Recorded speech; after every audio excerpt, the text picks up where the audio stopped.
A number of us in our core group have come together to investigate other options for project delivery. Our traditional process has been based on a contract where we're continuously in dispute and one party against the other and always fighting, and our delivery time is suffering and our quality is suffering, and we're short of manpower. So we need to do something better to deliver better, more fun projects. You know, we think of collaboration with the team members that we're directly, involved with day to day. But one of our goals with this project is also to share everything we're learning. And of course, we're learning new things every day. I would say to my colleagues, it's almost a radical way or a different way of doing work. So we're committed, to sharing what we're learning. Really, this is what this Lean Summit that's been organized here in the province of Saskatchewan, really with the hope that it would start forming a bit of a nucleus, not just in Saskatchewan, but for the prairie provinces, where the construction industry can start looking at perhaps how can we learn from one another as we're beginning to look at new ways of delivering projects. And in the case of using lean methodology and methods and tools, the reality is this is very hard work. The ideas of communities of practice actually came out of the original Sutter initiative. So when Sutter decided that it was going to take its entire program lean, there was no community in Northern California that understood what lean project delivery meant or how it could be accomplished. And so as part of that initiative, Sutter Health basically began in Northern California what was called the Lean Coordinators meetings. And it was the individuals with the companies that were working for Sutter that were responsible for implementing Lean on those projects that would come together once a month typically and share stories of what they were doing, what they were learning, what worked, what didn't work. And we came to realize that that was a really rich environment to foster a community of learning and to really accelerate the growth of the ideas and the capabilities of the people to deliver those projects using these new ideas. So now that the lean ideas have migrated up here to Canada, the idea is that, again, as you begin to develop practitioners who are interested in developing their capability to deliver projects on a lean basis, they really need a forum to talk to each other and learn from each other so that they can share experience and accelerate the learning here in Canada. I was one of the founders of the Los Angeles Center of Practice for the Lean Construction Institute, and I think what we've found is that when we get together and share stories and we talk about challenges, even in a peer-to-peer sense, in other words, a general contractor talking to another general contractor, we learn a lot from each other, and then we can actually change the industry through that knowledge. It's a journey. It's not something where you go and you flip a switch and all of a sudden you're now capable of delivering a project on a lean basis. Our Canadian cousins that we've been working with for the last 14 months on this project really have come to understand that there's no recipe book to go out and buy, and you just follow the recipe and now you're able to deliver an ILPD project. Realize you're going to make mistakes and that the goal of lean is to learn from your mistakes and to continuously improve what you're doing is really the key that will help drive lean in Canada. Our hope is that today with this Lean Summit that it's just the beginning of collaboration in the industry and really trying to transform the way we've been working. The idea of the construction industry being broken is one that there will be those who will be offended by the comment, and there will be those who will go, yeah, but we're not allowed to admit it in public, and there will be those who will say, I've been waiting to hear that for years. Broken in the sense of relationship, from the point of view that there's a lot of dysfunction, tension and adversity that often comes into most projects. You expect it before you even start. And it's a norm. We've all invented and come up with processes that help us handle the adversity, or CYA in advance. I think what really started to confirm it for me and some of the people I've gotten to know and spent a lot of time with over the last few years is that I have met so many contractors, trade contractors, architects, designers, engineers, and even customers and end users who have said, you know, we could have done a much better job if, and then you can fill in that blank with whatever. In my opinion, the fact that customers continually talk about projects being over budget, too late, the quality it's not what we expected. Any system that can't satisfy the needs of customers has a problem. And the broken nature of the industry isn't just the industry itself. The brokenness goes all the way from the service providers, the vendors, the trade contractors, the consultants, the general contractors, the developers, right through to the customers themselves. There really is no element that is blameless in the whole scenario.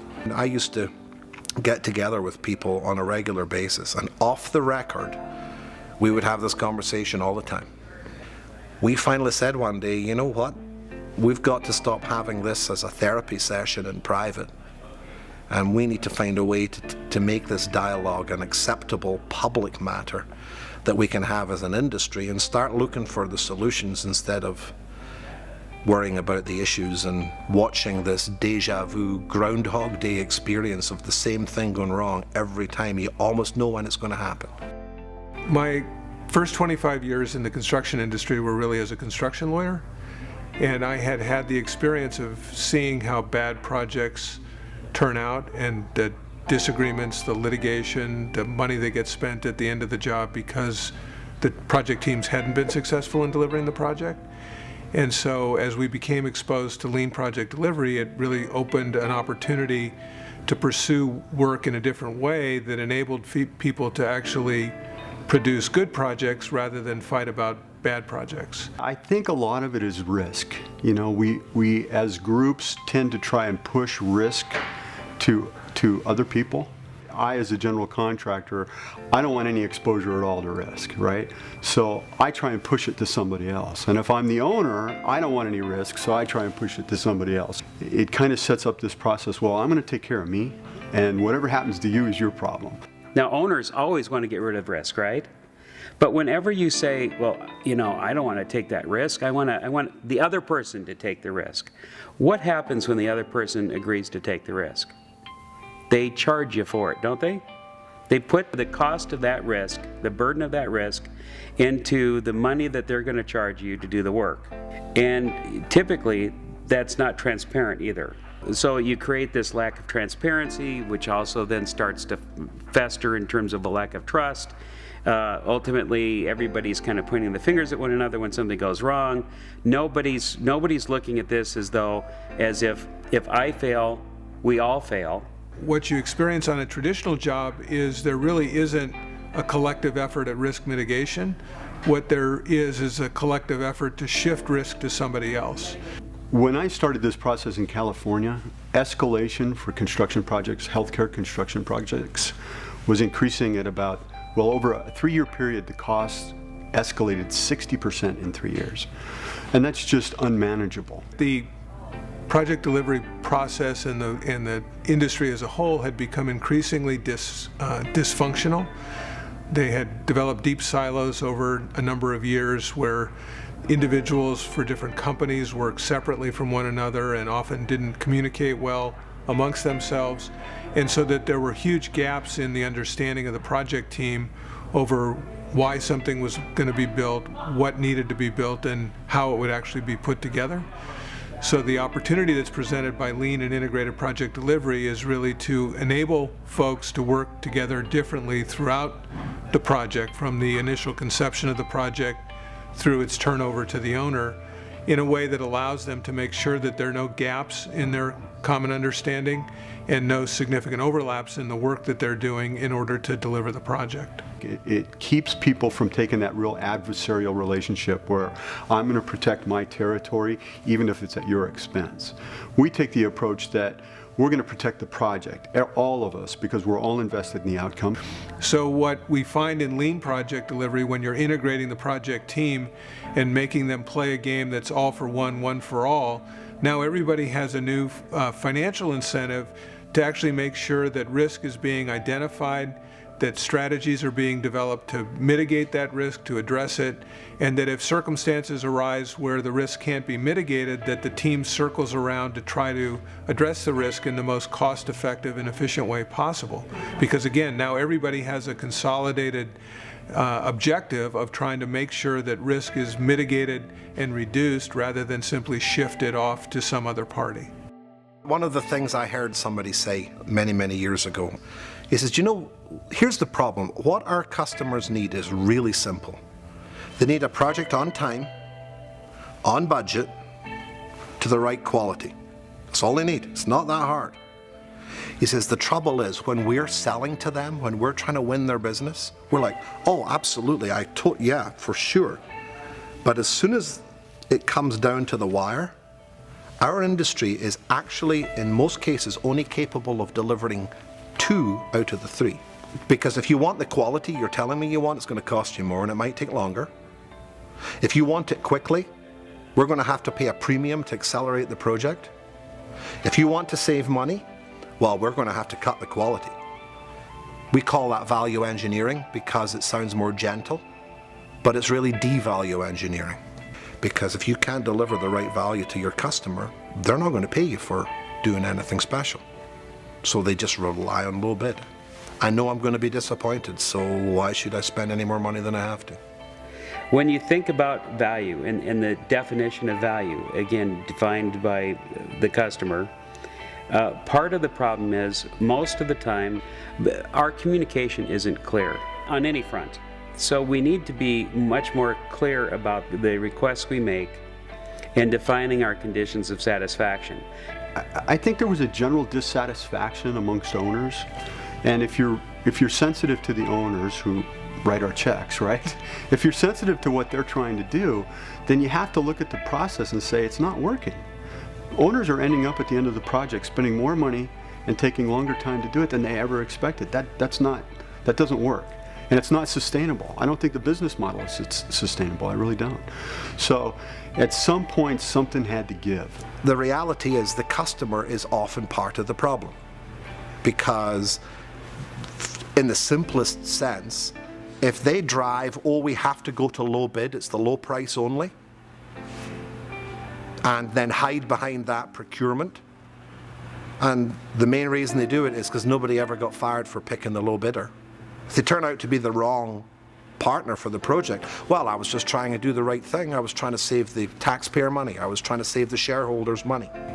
I think that in some ways that they were victims of the process. They really didn't understand and usually believed that they should get what they originally wanted for the price that had been committed, and didn't really have a good understanding of why it is that we can hire professionals to deliver these projects, and despite everyone's best efforts, we have bad outcomes. The owners are saying to us, this doesn't work for us anymore. This current process it doesn't work for us. We have to find a better way. And I think it's really one of those things that you either get on board or you get left behind, because it's going to happen.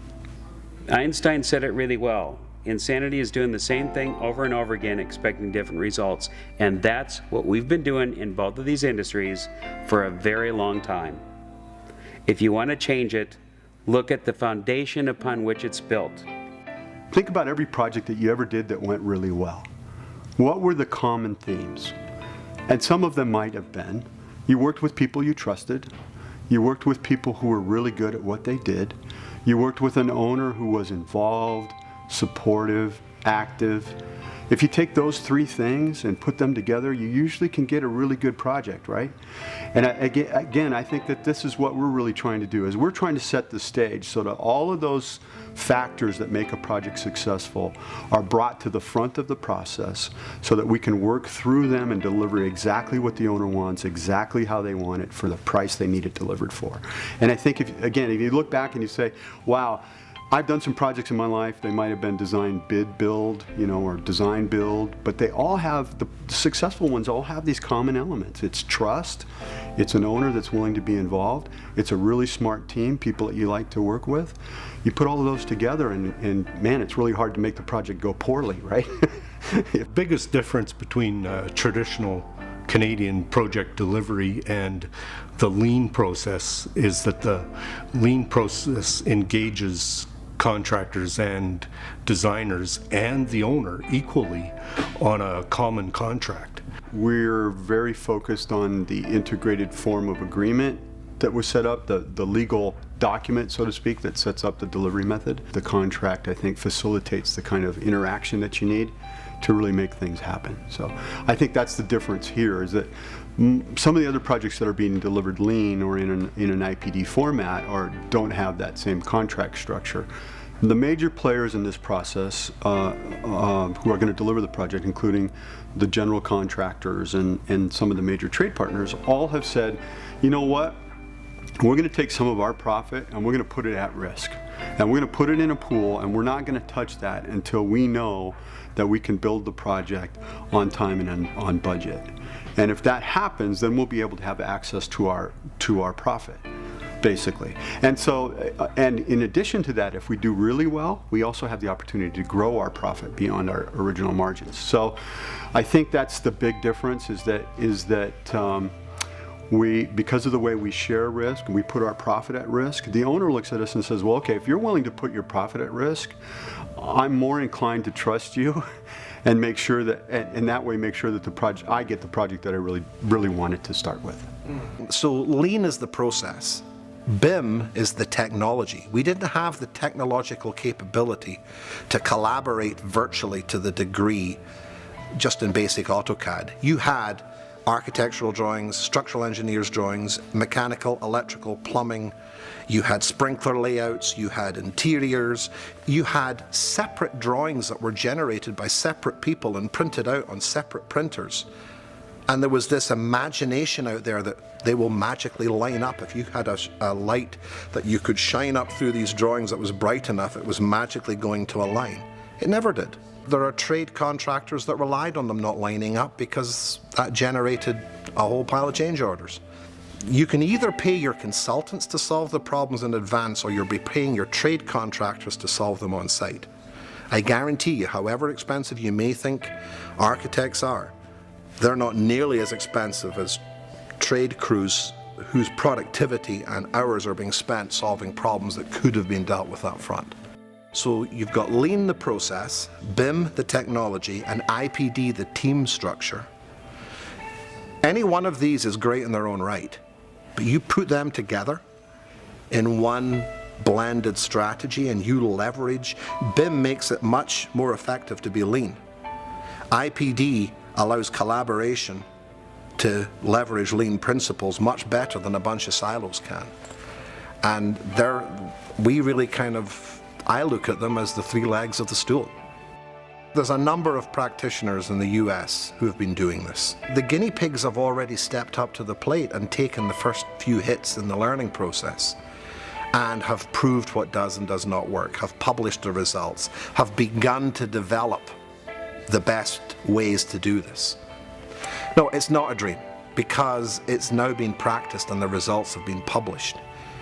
When you read an ENR magazine and you read an article which actually published the results of a Sutter project, they saved $30 million on a $250 million hospital with no reduction in the programming for what the customer needed. 72% complete and only 23 change orders. 90% improved productivity by major subtrades. 99% in accordance with the model for some of the mechanical work. When you see these published results, it's no longer a theory. It's not a dream. It's not a bunch of people holding hands and saying kumbaya. It's an industry growing up and realizing there's a better way. We've really found that delivering these projects works, and we have the metrics to prove that. I mean, we have the data that says, you know, we did deliver it on time for less money than normally would have cost, and it was a high value building to the owner. There is now a mountain of evidence that's beginning to build that this process really does work. If you're interested in finding out about it, it's really easy to go look and do some poking around and say, hey, you know, does this work? And another example would be that we had been teaching these men and women about how to do this process, but they had never really been on a project like this before. So we took a bunch of them and we went to Sacramento to one of our projects and said, okay, this is one that's halfway through. And we showed them how it worked on a daily basis. I mean, real life, real time. You can touch it, you can feel it, you can taste it, it's right there. And I think that's really important, is to be able to make that kind of real real-time connection to the process and see that it works. Once you've done that, then I think you have a lot more confidence to take the risk, so to speak, of trying something new. It was only 13 months ago that we actually hired the design construction team to begin this project. And now here they are in the ground doing construction. From initial approval to go ahead with design to construction. So this is a phenomenal process. We have other projects that they're working on 3.5 years. They're still just doing working drawings. That's basically where it's at. I mean, this is so much quicker, so much faster that you'd have to say it's almost phenomenal. The speed of the project is so much faster, anywhere from 2 times to 3 times faster than before. The cost of the project is often quoted as being 15% less, but I've now seen costs on other projects where costs are estimated being double what they are on this particular project. This conference was originally called Lean is the Next Big Wave. Hop on that wave or get left behind. In the Outliers book, Malcolm Gladwell said you can get 10,000 hours of practice in and become a master, and that opens up huge opportunities. Steve Jobs. So that is why you want to get on board right now. Lean is here. You're in the early adopter stage. Anybody, contractors, architects, engineers, contractors, you have a huge opportunity to become a master and have a very successful business. That is why you want to get on board right now. Do kind of like a self-quiz, and if you honestly believe that your traditional method of delivering a capital project is working for you. When I ask that question to myself, and when I ask it to even most of my colleagues, they all agree that it's not working. I think that without it, our industry is doomed, at risk of sounding dramatic. I think our industry is doomed to suffer eroding margins, increased risk, and increased bad behavior until it really can barely exist. Okay, so you get a higher performance building at less cost, with less stress, with the best people. So there's no negative.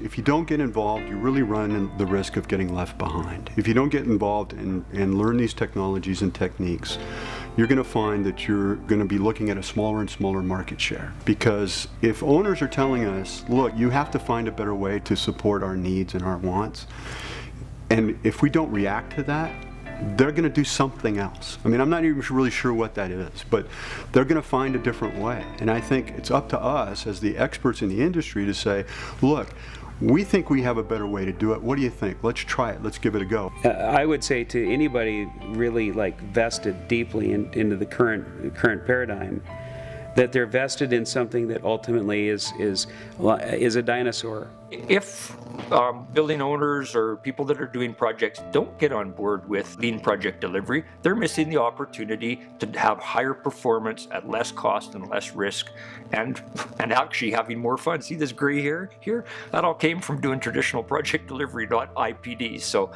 that's what they're going to miss out on. It is a way better experience that gets you higher value at less cost. Not much more to say.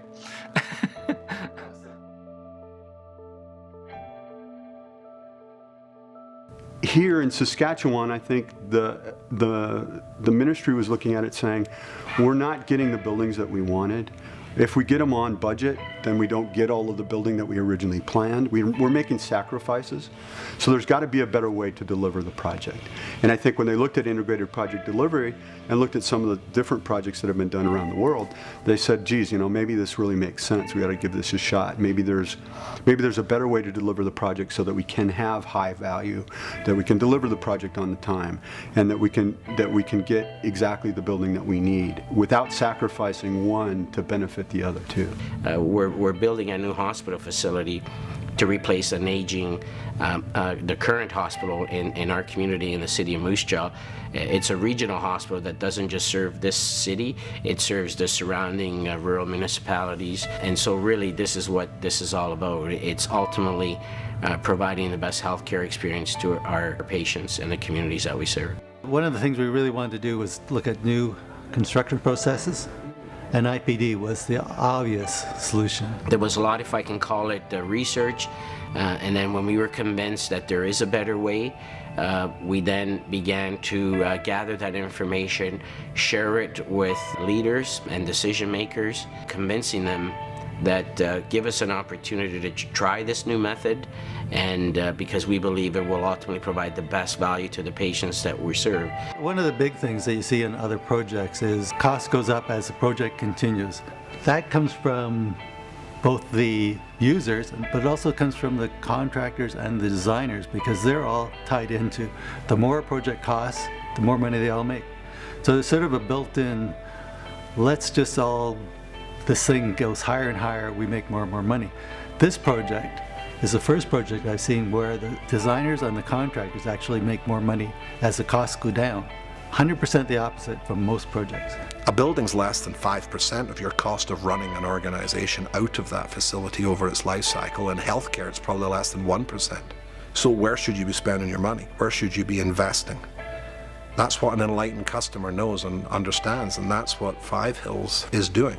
It's something that we'll look back on, and I think it will be a tipping point for change in Canada. And you know, the fact that they're a public entity, and one of the classic frequently used excuses is, well, how could a public entity do this? So here we are in Canada with the first rail project that's really aggressively following lean and has made significant change management happen to make it work and make it possible. And they're a public organization under more scrutiny, under more levels of accountability, and yet they're out there in front, showing the private sector what they should be doing every day. This particular engagement is fascinating to me because while I was at Sutter Health, I helped develop the concept of integrated project delivery, but Sutter was a private healthcare system. This is a public system. The government is also involved in this. And to the government's credit, and I think this needs to be said, this government was visionary enough and courageous enough to say, we want to take advantage of these ideas too. I think that's phenomenal. For me, at least, it breaks down into three broad categories. The first is designing the operation. So in this case, working with Five Hills to help them design how they want to deliver healthcare in the future. The next step then is designing the building, designing the facility in a way that supports the operation. And then the third connector would be designing the production system, the way that the work is actually going to be physically constructed in order to deliver the optimum value to the owner with the minimum waste. So again, we try to bring lean thinking to all three phases, to the operations design, to the facility design, and to the production system design. This particular region, FHHR's region, is really working hard to operate a hospital in a lean fashion. In other words, to shortcut it, just to say a more efficient fashion, right? And to do that, they've involved the people who are actually going to do the work, the nurses, the patients even are invited to the process, to design how the hospital actually works. And then we build the building that supports that operation. As opposed to building a building and saying, okay, do whatever you do once you get in it, we actually design the building so that it supports the processes that they've designed beforehand. It really resonates with me because we talk about having the patient at the center, but often in the past when we were approaching, how to solve problems like building a new healthcare facilities, we maybe didn't necessarily involve all the participants to the extent that we have with this project. And there was a lot of synergy in having the patient in the room. And our rule was, when in doubt, let's ask the patient, let's ask the family member. And having them participate every step of the way is just invaluable because you truly get a sense then of what the patient really needs and what the patient really values. And to be quite honest, the involvement between the contractors and the designers is something that doesn't happen on a traditional project. You have designers doing their design, then you have the builders coming in after, bidding on the project and coming in after and building the project. So having them working together during the design process means that once the construction starts, it's going to go much more smoothly. There won't be all the interference, conflicts in the construction process. You won't find this is in the way of something else. That often happens, and that becomes a change order, causes more expense. What's so different about this project is that you work in a very integrated team. The team actually physically meets and works together and shares the same space for the duration of the project. as an owner representative, we're involved in every decision that's made regarding the project, more so than we even envisioned. My hat is off to them every time I think of them, because what they're doing is remarkable. And the rest of the world should be watching this, because this is something that no other governmental agency in the United States, no other governmental agency in Canada for that matter, no other governmental agency that I'm aware of has even remotely considered the idea of incorporating lean not only into the project planning and the project design concepts, which I think are very important, really the most important proposition from a cost perspective for sustainable healthcare going forward, but they also took it into the way the buildings get built.